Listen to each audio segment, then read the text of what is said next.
Hello folks, now you're probably wondering why I'm re-reviewing Dragon Ball Z Resurrection F on this YouTube channel, despite the fact that I reviewed it on my website in September 2015, so it's hardly a up-to-date current release. Well, the reason for that is because a company called Substance Global, who work with manga entertainment, reached out to me and said that they wanted me to redo my review of Dragon Ball Z Resurrection F in preparation for their 3D re-release of the movie on January 20th, as well as their DVD and Blu-ray release on January 25th. They are re-releasing the movie for one day only at 56 venues across the UK, and if you want to book your ticket and find out where you can view the movie in 3D with other fans, you can find links to that in the description below. You can also find links in the description below in order to pre-order the DVD, the Blu-ray, as well as the limited collector's edition pack, including the Blu-ray, a bonus copy on DVD, slipcovers, and 4 Frieza propaganda cards. Also, full disclosure, Manga Entertainment have not paid me to do this, they just asked me if I'd redo the video, and I thought, you know what, why not? So with that out of the way, let's start the review. The manga and anime franchise Dragon Ball is one of those rare franchises that seems to have been a constant over the past 25 years, despite not creating any original content for an incredibly long time. While Dragon Ball has its fans and Dragon Ball GT doesn't, Dragon Ball Z has remained in the popular culture thanks to television reruns, video games, and even a TV remake in the form of Dragon Ball Z Kai, which is a remaster of the original anime, removing the filler, essentially making it 1/3 of the length. However, series creator Akira Toriyama has finally created a true continuation of the series with brand new theatrical re-releases, starting with Dragon Ball Z Battle of Gods in 2013 or 2014 depending on which region you live in. The success of Battle of Gods proved that there's still a dedicated and profitable fan base out there, so we now have a TV series with Dragon Ball Super, a lower quality version of the current movies, including more filler, essentially making it 3 times the length, as well as a theatrical sequel with Dragon Ball Z Resurrection F. The last movie ended by establishing a brand new universe filled with new opponents, new heights to reach, and entirely new story possibilities to uncover. So it's only natural that Resurrection F brings back a long-gone villain, rehashes one of the most famous anime transformations in the series, and takes place entirely on Earth. Taking place a short amount of time after Battle of Gods, with Goku attaining the new Super Saiyan God transformation, himself and fellow Saiyan Vegeta are continuing their training with the new mentor Whis, who serves Beerus, the god of destruction. However, their old nemesis Frieza is revived by his last remaining followers using the Dragon Balls, and vows revenge on the adopted home planet of his enemies, Earth. Stronger than ever after extensive training, Frieza has a brand new form that Goku and Vegeta must overcome, otherwise the universe will once again fall to Frieza's almighty power. Very much like Battle of Gods, Resurrection F is an impenetrable movie. If you don't know the characters, their relationships and prior stories, then don't even bother. This movie is strictly for those already committed to Dragon Ball canon. In fact, minor comic relief villains Pilaf, Mai, and Shu from Dragon Ball, as well as easily being the worst part of Battle of Gods, have a brief role with no introduction or context as to who they are in this universe. Basically, this movie is for the fans and only the fans. While Battle of Gods incorporated the structure and tone from both Dragon Ball and Dragon Ball Z, Resurrection F is more in keeping with the pure action-packed approach found in the Z iteration. After a brief setup establishing the revival of Frieza and what most of the characters are doing after the events of the last movie, the action kicks in and never really stops until the end. Resurrection F is 15 minutes shorter than Battle of Gods, and the shorter runtime greatly improves the pacing and keeps filler material to a minimum. Some filler does unfortunately make its way into the movie with the introduction of brand new character Jacko the Galactic Patrolman. Jacko is a character from another Akira Toriyama manga series, but he contributes nothing to the story other than telling Bulma early on that Frieza is on his way, which is kinda pointless because 90% of the main characters can sense high power levels across space anyway. But what's more baffling is that he turns up in the first 10 minutes and everyone acts like they've always known him, despite this literally being his very first Dragon Ball appearance outside of the manga. The Dragon Ball franchise already has a problem finding most of its supporting cast something to do. You don't introduce more characters because that just exacerbates this long-standing issue with Dragon Ball Z. That having been said, Resurrection F is an improvement over Battle of Gods in this respect, because it does find something for the weaker Z fighters to do. Piccolo, Krillin, Tien, Master Roshi, etc. have a large action set piece together where they fight thousands of Frieza's minions before the main villain joins in the fight to battle Goku after a long delayed arrival, because it's Goku. This is both a blessing and a curse, because while it does show off these fighters' notable skills such as Piccolo's pure badassness, Krillin's strategic mind, and Master Roshi's potential as both a power player and comic relief, it does come at the expense of 18 and Gohan. The only role 18 plays in Resurrection F is to cut Krillin's hair for fan service purposes. Why she doesn't join in the fight despite being more powerful than most of the minor players in this universe combined comes across as a dumb move from a narrative perspective, especially since she is literally the only female fighter in this franchise. And as for Gohan, the continued nerfing of this character knows no bounds. I honestly don't even need to say anymore. If you're a Dragon Ball Z fan, you'll agree with me.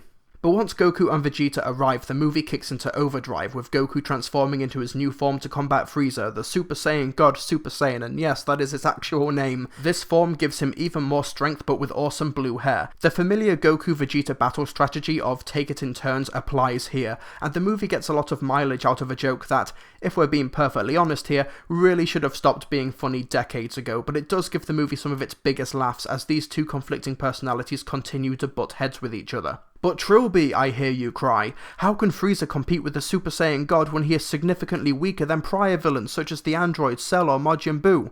Well, the explanation kinda makes sense. Frieza comes from a species where their higher power level is granted from birth. As a result, Frieza hasn't had to train a day in his life. So when he's revived, he trains for 4 months, very specific, and attains a brand new form, Golden Frieza, which not only allows him to fight the Super Saiyan God Super Saiyan, but is actually able to surpass Goku for a time.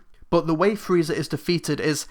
okay, a lot of the disappointment with Resurrection F stems from the last 10 to 15 minutes, which is incredibly deep into spoiler territory, but the ending of this movie still needs to be addressed, so at the end of this review, after I've given it the score, I will talk about the spoiler-filled ending, but needless to say, not only does it suck, but it's indicative of the problems that Dragon Ball Z has as a franchise right now. The spoiler section will be at the end of this review if you want more details. While Resurrection F fails in the character department for spoiler-filled reasons, it definitely does excel at the action. While the bigger scope, more powerful punches and more colourful energy blasts don't hold a candle to the gravitas that the original Dragon Ball Z Goku and Frieza battle held originally, episodes 95 to 105 of the original anime, there is a lot of nostalgia to be gleaned and a lot of spectacle to be found. The action across the movie is inventive, colourful, and it can't be understated what the theatrical fan experience seeing these movies on the big screen adds to the franchise. It kinda makes Dragon Ball Super redundant because the budget can't hope to compare with its big screen counterpart, and with the insubstantial filler that the episodic format demands, then there's not much of a reason to watch the underwhelming TV retread. Incidentally, you're kind of lying to yourself if you think the original Dragon Ball Z anime is a better paced viewing experience than Dragon Ball Z Kai. Fair enough if you prefer the original Dragon Ball Z, but Kai is a much better paced experience. The voice actors are on reliably great form, particularly Christopher R. Sabat, who provides franchise best work as Vegeta, but a lot of the impressive vocal work comes from Chris Ayres as Frieza, Ayres who also voiced the character in Dragon Ball Z Kai, and he brings back a lot of the original menace from the character while also having some megalomaniacal fun. Really, there's not much to say about the voice work. These actors are clearly comfortable in these roles and they're exactly what you want out of this English dub, though the music is a step down from Battle of Gods, mainly because Resurrection F is lacking a big F yeah moment that the first movie had with Song of Hope. Also, speaking of F yeah, one questionable aspect of this English dub which was also present in Battle of Gods is the unnecessary swearing. I know that a lot of the franchise's fans are people in their teens or have grown up into adults as the franchise has continued, but there's really no reason for Vegeta to call everyone a bastard. I'm not saying that animated films can't contain harsh language, but it just feels wrong for Dragon Ball Z characters to swear, especially Goku. So after all of that, here's my spoiler-free conclusion. Dragon Ball Z Resurrection F is both an improvement and a significant downgrade from Dragon Ball Z Battle of Gods. It's paced a lot better thanks to its shorter runtime and has a lot less arbitrary filler and ramps up the spectacle significantly by involving more of the cast members instead of making this franchise devolve into the Goku and Vegeta show. Frieza is also a delight, even though his mere reintroduction into this theatrical revival presents a larger problem with Dragon Ball Z as a whole, but more on that in the spoiler section. But it lets the characters down with a baffling cop-out of an ending, and try as it might, it can't recapture the original Goku vs Frieza iconography because it doesn't seem quite as sincere, but it's still entertaining and nostalgia for the original series does take Resurrection F further than it ideally should. I give Dragon Ball Z Resurrection F 3 stars out of 5. Okay, so let's get into spoiler time, you have been warned. Right, so Super Saiyan God Super Saiyan Goku and Golden Frieza battle for around 10 minutes with Golden Frieza gaining the upper hand despite Goku's divine powers. However, Goku discovers a weakness in Frieza, that his overwhelming power is too much for his body to handle and his untrained newly discovered God form will burn out. In other words, this is the exact same weakness that defeated Frieza in the original Goku vs Frieza fight. When Frieza powered up to 100% on Namek, despite being initially stronger than Super Saiyan Goku, his power drained from him very quickly, allowing Goku to defeat him. But it gets even more disappointing. With Frieza on the brink of defeat, one of his minions shoots Goku in the chest with a simple blaster and brings him to the brink of death. The Super Saiyan God Super Saiyan is almost killed by a standard issue blaster. That is so stupid, I can't even. So Vegeta takes over to deliver the finishing blows as he powers up to a Super Saiyan God Super Saiyan and beats up Frieza to such an extent that he reverts back to his recognisable white-purple self. Aside from the fact that Vegeta is about to claim victory over an opponent that was already about to lose, which robs the Prince of Saiyan of his long overdue win properly against the person who wiped out his entire race, this should be Vegeta's epic moment.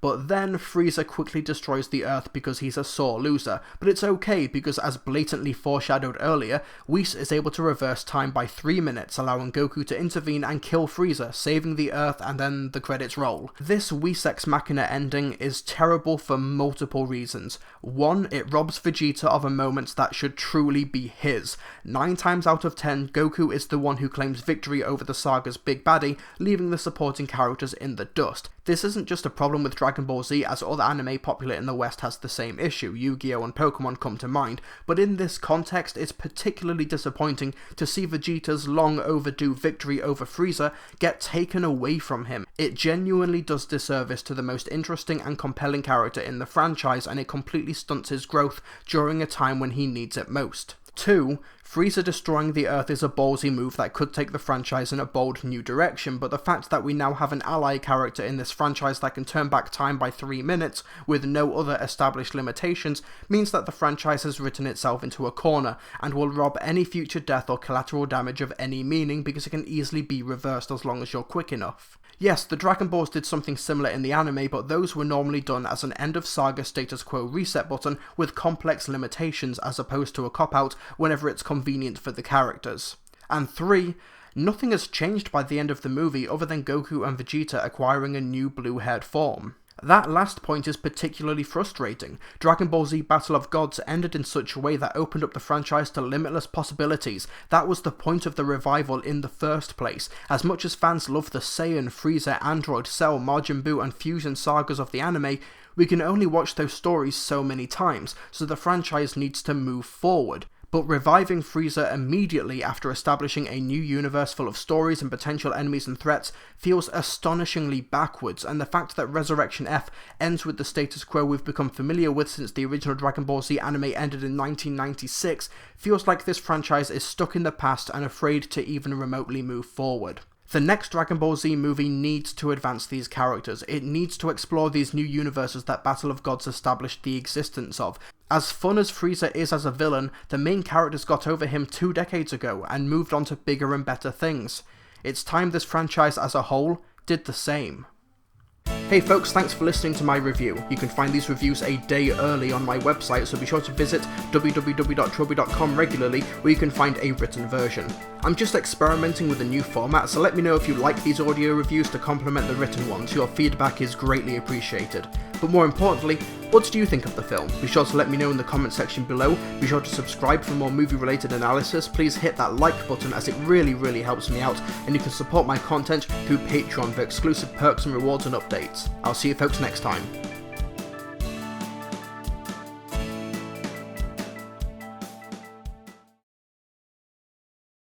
And with the insubstantial filler that the episodic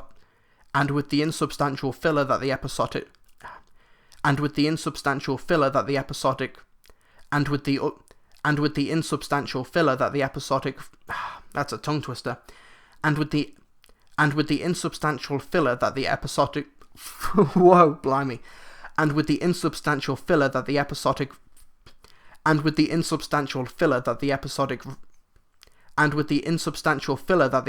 format demands, then there's not much of a reason to watch the underwhelming TV retread. God, that's a sentence.